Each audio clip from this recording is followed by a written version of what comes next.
Ekoproiektua sortu zen, Baiarako Eskoletxaretza eta Baiaran, diagnostiko bat egin zen ikasleekin, kontsumo diagnostiko bat, eta bertan ikusi ziren emaitza batzuk, ez? Eta, pixkat, emaitza horiei erantzuna emateko edo sortzen da eko, ez? Behar izan bat izan da azkenean, ikusita ze kontsumo dauzen, zenbat urtekin hasten diren bertako gazte eta nerama kontsumitzen, horrei aurre egiteko proiektu bat da, ez? Azkenean komunitate guztiak parte hartzen duen proiektu bat. Ze eko berez da eskola, komunitatea, kirola eta osasuna, ez? Orduan denon lan bat izango litzateke, ez? Prebentzio lan bat.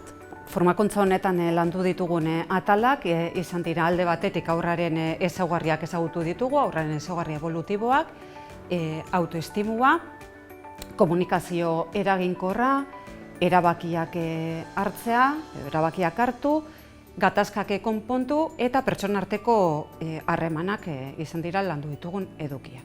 Ikasi dugu guzti horien edukia zein dan, eta gero horiek lantzeko aurrekin estrategia batzuk diseinatu ditugu eta klasietan ibili egon gera, Bakurtzebarri eskolan, Arizmendi ikastolan eta Luis Ezeitzan praktikak itzen.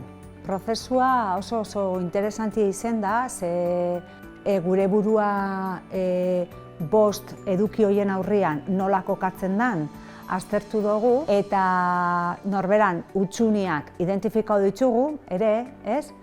Eta hola amaitzu da prozesua.